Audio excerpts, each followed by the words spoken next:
CM Jagan కి vote అడిగే నైతిక హక్కు లేదని తనకు ఎన్డీఏ అభ్యర్థి ఆరుమల్లి రాధాకృష్ణ అన్నారు. ఆంధ్ర రాష్ట్రాన్ని అప్పుల ఆంధ్రాగా మార్చేశారంటూ మండిపడ్డారు. పేద బడుగు బలహీన వర్గాల ప్రజల జీవితాలతో సీఎం జగన్ చెలగాటమాడుతున్నారంటూ ఎద్దేవా చేశారు. ఇక ల్యాండ్ శాండ్ మైన్స్ దోచుకుంటూ రాష్ట్రాన్ని సర్వనాశనం చేసిన జగన్ కు ప్రజలు బుద్ధి చెప్తారంటూ తెలిపారు.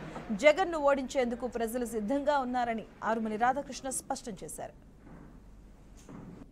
కూడా రాష్ట్ర ప్రజల్ని అన్ని వర్గాల్ని బాధితులుగా మిగిల్చినటువంటి ప్రభుత్వం ఈ వైఎస్ఆర్ కాంగ్రెస్ పార్టీ ప్రభుత్వం.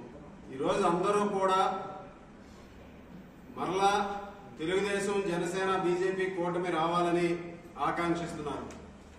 ముఖ్యంగా జగన్మోహన్ రెడ్డి ఒక నియంత పాలన చేసి విధ్వంసం సృష్టించి మరలా ఈరోజు ఏదో విధంగా అధికారంలోకి రావాలని చేస్తున్నటువంటి ప్రయత్నాల్ని మనందరం కూడా ఖండించాల్సినటువంటి అవసరం ఉంది. ముఖ్యంగా జగన్మోహన్ రెడ్డి ఎందుకు అధికారంలోకి రావాలి, ఏం చేశాడని అధికారంలోకి రావాలి, ఈ రాష్ట్రానికి అన్ని విధాలుగాను కూడా అప్పులు పాలు చేసి అవినీతి చేసి అరాచకాన్ని సృష్టించి రాష్ట్ర భవిష్యత్తుని నాశనం చేసి ఈరోజు రాష్ట్రానికి భవిష్యత్తు లేకుండా చేసినటువంటి జగన్మోహన్ రెడ్డి ఎందుకు అధికారంలోకి రావాలి?